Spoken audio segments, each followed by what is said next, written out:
Last year, my partner and I moved her elder mom in with us, and things became a bit more complicated in the kitchen.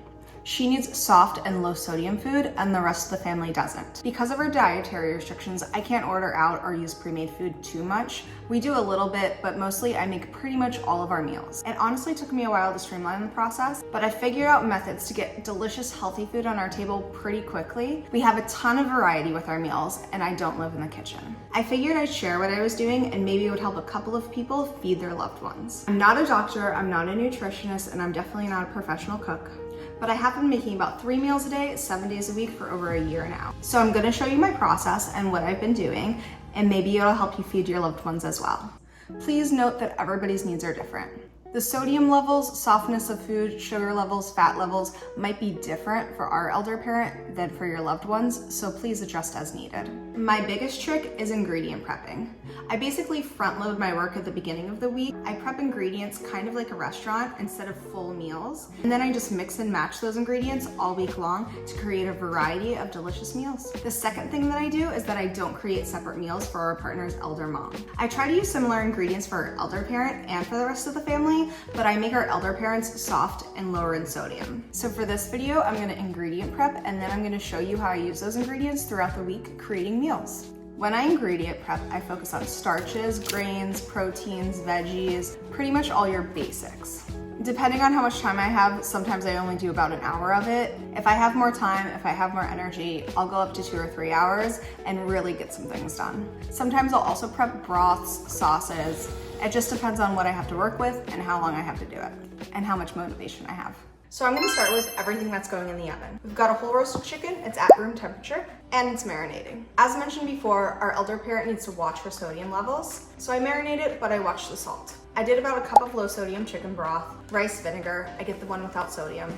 I put a pinch of salt in because it does make a difference for tenderness and flavor, and that's pretty much what's in here. So we're gonna roast some chicken, some potatoes, some veggies, all in the oven at once just to get it done. First, I begin with 1 tablespoon of butter. I cut it off and then I melt it in the microwave. Then I mix it with 1 tablespoon of olive oil. This mixture is going to go on the chicken. Next, I open up the chicken that has been marinating overnight, and then I pat it dry. I put it in the baking dish that it's going to be cooked in. Then I take the butter and olive oil mixture and I spread it all over the chicken. You want to make sure you cover the chicken completely, get all of the nooks and crannies. Then I take a handful of fresh thyme and parsley. It was probably about 1/4 cup if I had to guess. And then I put it into the cavity. Next, I zest a lemon over the chicken, and then I juice the lemon and pour the juice over the chicken. I put the actual lemon inside of the chicken. Next, I season the chicken with garlic powder, onion powder, and paprika. If I had to guess, I would say I used about a tablespoon of each. And then I set that guy aside, I clean off the counters, and then I pull out some potatoes. Of course, I thoroughly wash the potatoes, and then I start to peel them. It's difficult for our elder parent to chew the skin, so I always make sure I peel the potatoes. I always save the scraps to my vegetables because I make a stock out of it. Then I dice up the potatoes and I add them to a bowl. And then I sprinkle some olive oil over top, and I mix until it's evenly coated. Then I spread everything out on the sheet, and I try not to overlap anything. And then I move the potatoes to go hang out with the chicken, and I move on to mushrooms. I used a variety of mushrooms, and I used 3 containers of it. I of course washed them thoroughly, and then I pulled the larger ones apart so everything would be a more similar size so it would cook more evenly. And then I moved them over to a bowl. I coated the mushrooms in some olive oil, and then I spread them out on a baking sheet so they wouldn't overlap. That way they can cook evenly. Then I added some garlic powder, onion powder, and some salt. And then everything went into the oven at 425 degrees Fahrenheit. While that was baking, I moved on to lentils. You always want to make sure that you wash your lentils. They say you don't have to soak lentils, but I always soak mine for about a half an hour. I just feel like they will digest better, but I'm not really sure if it helps. Then I fill a pot with water and put it on to boil. To multitask, I start washing my quinoa, and I put that on the stove as well. I bring it to a boil, down to a simmer, and cover. Now I'm moving on to grains and starches. In our house, we like variety, so I always make a couple of options to use throughout the week. This week, we're going with soba noodles, aka buckwheat noodles. When it comes to pastas, you always want to check the sodium. There's a lot of sodium hidden in a lot of pastas. It was shocking when I realized this. But there are a lot of pastas with no sodium. So if you're sensitive, if your loved one's sensitive, just check. Soba noodles are great for fiber, protein, there's some vitamin D in here, good stuff. We're also doing quinoa, which is technically not a grain, I think it's a seed, but you can check Google on that. Regardless, we use it like a grain or a starch. Great source of protein, great source of fiber. She's watching Seinfeld. Source of protein, great source of protein, great source of fiber, and there's some potassium in here. I toss the soba noodles in boiling water, and I check the mushrooms, I check the potatoes, and I baste the chicken. The soba noodles are done, so I drain those and I toss them in a little bit of olive oil and spread them out. This way they don't stick as they're cooling. A little trick when you're making it in bulk. The laughter in the background is our elder parent Lola. She's happily watching Seinfeld. I drain the lentils as well so they do not overcook. When the quinoa is done, I also move that over to a container and spread it out so it doesn't continue to cook either, otherwise it'll get mushy. And now it's time to move on to some marinated eggs. I make these pretty much every week. Marinated eggs are soft, so they're perfect for our elder parent to eat. I always add a little bit of vinegar to my water when I'm boiling my hard-boiled eggs because it makes it easier to peel. And then when your hard-boiled eggs are finished cooking, you want to immediately move them to an ice bath. That way they don't continue to cook and overcook. If you want your hard-boiled eggs to be a little bit underdone, go for 7 or 8 minutes, and if you want them well done, go for 10. While my hard-boiled eggs are cooling, I move over to vegetables. I start by peeling and chopping a butternut squash, and then I add it to a steamer basket. Because I'm multitasking, I pull out the potatoes, which are finally done at 45 minutes. I also pull out the chicken to see what temperature it's at. It's not at 165 yet, so I baste it again, and then I toss it back in the oven for a little bit longer. And then I move back over to the vegetables. My biggest piece of advice would be if you prep anything, prep vegetables. I prepare large batches of a variety of vegetables twice a week. That way I can quickly and easily add them to meals all week long. And I use the stacking steaming basket so I can do it all at once. Vegetables last about 3 or 4 days in the fridge. Today I prepared butternut squash, carrots, broccoli, and cauliflower. Now that I've prepared all of my basic ingredients, I'm feeling motivated, so I move on to some flavor. And I start with marinated eggs. You combine water, mirin, soy sauce, and rice vinegar, and some brown sugar. I chop up the garlic and ginger super small in the food processor. I put that all in a pan, I bring it to boil and down to a simmer for about 10 minutes. When I remove it from the heat, I add some toasted sesame oil. The recipe is in the description. Once the liquid has cooled, I peel my eggs and then I top it off with the marinade. These can be stored in the fridge for up to a week. Next, I work on a broth that I can easily add to meals throughout the week. We like to eat a lot of Asian-inspired dishes, so I typically make an Asian-inspired broth. That way I can easily season our soups throughout the week. This is a really great way to save time and effort. And then I move on to a sauce for the week. A lot of the time I stick to store-bought sauces, but sometimes I get motivated and I make some for myself. That way I can easily enhance a couple meals throughout the week. This week I went with a lemongrass Thai-inspired sauce. I combined garlic, ginger, lemongrass, and shallots, and I chopped it up super small in the food processor. I sauteed that on the stove with some olive oil, some brown sugar, soy sauce, and fish sauce. And I added a little bit of chicken stock to let things soften and cook down. And I let this cook for about 5 minutes over medium heat. And I finished it off with some lime zest, lime juice, and Thai basil. When the chicken was finally done, I let it cool and I put it into a container. And I always save the chicken bones to make stock later. And that's what I cooked for the week. Like I said in the beginning, it is an investment of your time up front, but it's totally worth it throughout the week. The thought of meal prepping and eating the same meal all week long makes my heart super sad. I know some people thrive off of it, but I just love variety and I love to play with food. The last thing that I prepped but I didn't have to cook was fruit. I typically cut up a melon or two at the beginning of the week for easy access all week long. Now that we've talked about what I prepped for the week, let's talk about how to use it. Here are some examples of meals that I've done.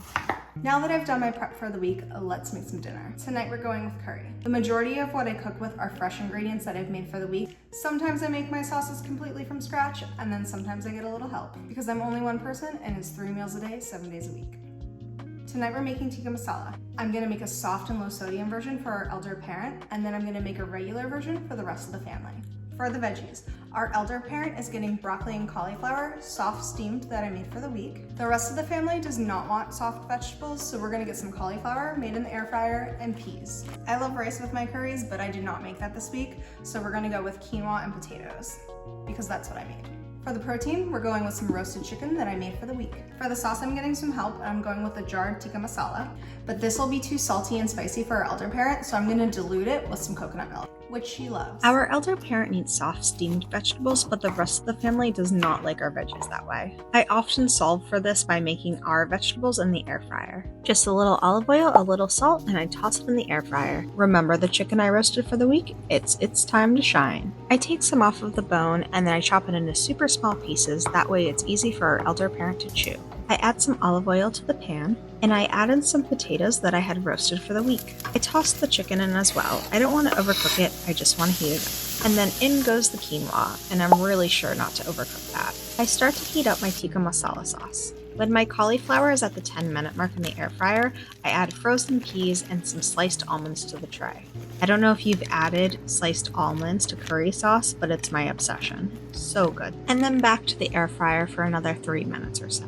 Tikka masala and curry sauces are often a little bit too spicy and a little bit too salty for our elder parent. So my trick is diluting it with coconut milk, and then she loves the flavor. Remember those soft steamed vegetables? Those are going in there too. And I heat that up in the microwave to make life easy. Then I add the chicken potato quinoa mix, and voila! Soft meal that's relatively low in sodium for Lola. The rest of the family's meal comes together very quickly. The chicken potato quinoa mix, the air-fried veggies and almonds, and the tikka masala sauce right out of the jar. For a little extra flavor, I add cilantro and mint. And that's it for that meal. Moving on.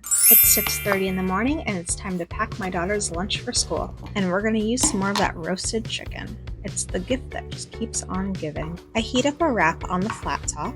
I take the chicken off the bone and I chop it into small pieces. If you're wondering why there's so much chicken, I'm making extra for my lunch later. Work smarter, not harder. Next, I chop up some chives and some dill super small. And then I chop up a mini cucumber. Mini cucumbers are the best because they're more textured. And then I slice a tomato. For the chicken salad, I combine mayo, sweet relish, the juice from capers, and Old Bay seasoning. For texture and nutrients, I add roasted sunflower seeds, and then some red wine vinegar for some oomph. And the fresh dill and chives were also in there. I mix that up, I put in the tortilla, I add the veggies, and I roll that baby up. Now it's time to move on to breakfast. For the rest of the family, I chop up a tomato and I add it to a skillet over medium heat with a little bit of olive oil. Remember the marinade from the eggs? I steal some of that and add it to flavor it. I add some extra soy sauce, sesame seeds, quinoa, and some chili oil. And I finish it off with some toasted sesame oil. I plate that and I top it off with a marinated egg and some chives. You may have noticed that I said this breakfast was for the rest of the family. That's because our elder parent Lola eats the same breakfast every single morning, and she can only be talked out of it once in a while. She actually made it up herself and she calls it her casserole. Lola used to be a nutritionist, so she loves this breakfast because it's super nutrient dense and it's actually very soft and easy for her to chew. I start by poaching an egg, and then I add steel cut oats and oat milk to a bowl. I heat that up in the microwave and then I top it off with fruit, yogurt, and the poached egg. Now let's make a fast, easy lunch using the ingredients I already prepped. We're both gonna get chicken this afternoon, but Lola's gonna get it in a soup form, and my partner and I are gonna have ours on a wrap. I start by cutting the cheese. I toss the wrap on the flat top and put the cheese on it to melt. For our aging parents' meal, I toss in some of the juices that were left over from the roasted chicken. This is a great way to build flavor, so always save it. Then I add a low-sodium chicken stock, some poultry seasoning, garlic powder, and onion powder for some extra flavor. I add potatoes, lentils, and soft steamed vegetables, and then the chicken that I cut up super small. And then that all goes in the microwave to make my life easy. And now it's time to build the wrap. I spread out the melted cheese, I toss on some tomatoes. Remember that chicken salad from this morning? Well, that's going on there too. I toss some arugula on there, and then I put it back onto the flat top to crisp up nicely. As you can see, all the time that I spent prepping these ingredients really pays off throughout the week.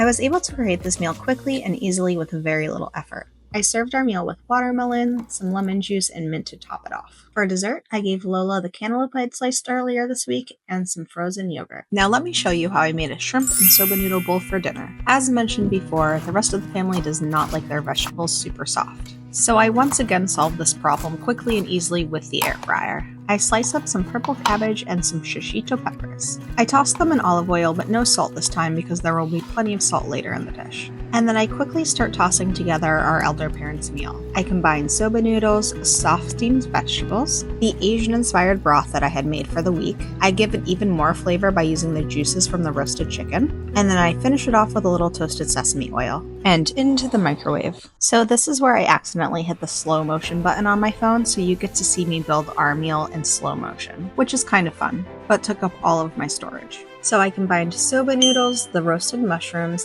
and that lemongrass sauce that we had made for the week. And I bring up the flavor with some toasted sesame oil. Then I add the air-fried vegetables, and I finish it off with some sesame seeds. I give that a toss and taste it and realized it needed more flavor, so I added some fish sauce. And I realized that was a good idea, so I added a little bit of fish sauce to Lola's meal as well. But just a little bit because it is high in sodium. And I was still recording in slow-mo. Whee! I don't know if you know this, but cooking shrimp and other fish in the air fryer is also a great idea. Just split them halfway so they can cook evenly. I always chop up Lola's shrimp super small so it's easy for her to chew. I heat up her dish in the microwave and then I just top it off with the shrimp. Now her soft and lower sodium meal is ready. I quickly plate the rest of the family's meal. We get the noodles and veggies. I give it a little more spice with some white pepper and some chili oil. Then we get our air-fried shrimp and I finish it off with some Thai basil. Once again, my ingredient prepping paid off because this was so easy to make. Now we're on a new day and another breakfast. And Lola gets, you guessed it, her casserole. But I still have to feed the rest of the family. So I bust out those marinated eggs and I slice up a tomato, but this morning we're going to air fry it. I drizzle a little bit of the egg marinade on top for flavor, and then I toss our roasted mushrooms and a little bit of miso paste, and that's going in the air fryer too. While that's air frying, I throw together my daughter's lunch. She gets leftover noodles from last night's dinner, but instead of the shrimp, she gets vegetarian chicken nuggets. And some watermelon with lemon, which we are also getting for breakfast. I toss some toast in the toaster to toast. I slice up those marinated eggs. When the toast is ready, I spread some butter on it. Always yes to butter and bread. I toss on the tomato, the mushrooms. I top it off with some sesame seeds, some toasted sesame oil, and then we get that marinated egg. I put some white pepper on there too. In our house, we call this fancy toast. Something I often make for lunch is a soup for our aging parent and then a salad for us. I use similar ingredients and it usually only takes me about 10 to 15 minutes. Today we're making lentil potato soup and lentil potato salad. For our elder parent, everything's going in a bowl and it's going in the microwave. When I don't have a lot of time, this is the method I use. But it works. My partner and I are getting a salad and I'm gonna use the air fryer for that because the air fryer makes my life easy. I chop up some radishes and some red onion. I toss it on the air fryer tray with some yellow string beans. Not sure what they are called. And then I toss it in a little olive oil and a little bit of salt. And air fry. For the dressing, I chop up some fresh dill and some fresh chives. I combine mayo, red wine vinegar, maple syrup, horseradish, whole grain mustard, and then I mixed that baby up. When I taste tested it, I decided I wanted a little bit more of a kick, so I added some more horseradish. When my veggies were done air frying, I moved them to a bowl. I put the potatoes and lentils in the air fryer just for about 2 minutes to heat them up a little bit. And then I tossed together Lola's meal very quickly. And when I say quickly, I mean it. It literally took me about 1 minute. Because that's the magic of prepping ahead. I combined lentils, potatoes, soft steamed vegetables, garlic powder, onion powder, and smoked paprika, low sodium chicken broth, and of course the juice from the roasted chicken. While that was heating in the microwave, I tossed together the family salad. All the veggies, the dressing, plus arugula, and I topped it off with sunflower seeds. And everyone was fed and happy. And if you're still here, thanks for sticking with me. We are on the last meal of this video. And for dinner, we're making an easy peanut curry. 2 ways, of course. I'm using up the rest of the juice from the roasted chicken. I'm using up the can of opened coconut milk. I'm using up the jar of curry sauce. And I'm tossing in a couple curry leaves for extra flavor. And some star anise.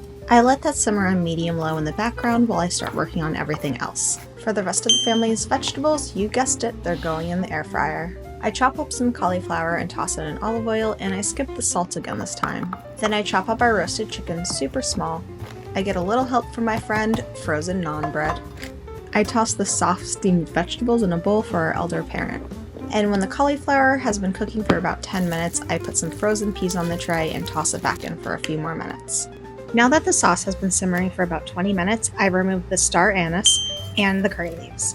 I toss in the chicken, lentils, and quinoa. And then I turn off the heat because I just want that to heat up but not overcook. When I taste tested it, I thought that peanut powder would be a great addition, and it turns out I was right. And now it's time to plate. Our elder parent gets the peanut curry mix, her soft steamed vegetables, and I chopped up the naan and put it on top so it was easier for her to eat. The rest of the family got the curry mix, the veggies, and the naan. And if you're still with me, thanks for hanging out. I hope this video is helpful for you and your loved ones. Like I said in the beginning, I'm not a doctor, a nutritionist, or a professional chef. I'm simply just showing you what I've been doing over the past year, and I hope it'll help you out with your family. I'm gonna keep on making these videos, so stay tuned, and let me know in the comments if you want me to show you anything, or if I didn't cover anything. I'm doing my best to cover what I can. This is the first long video that I've ever made, so hopefully they will get better as I go. Ciao for now!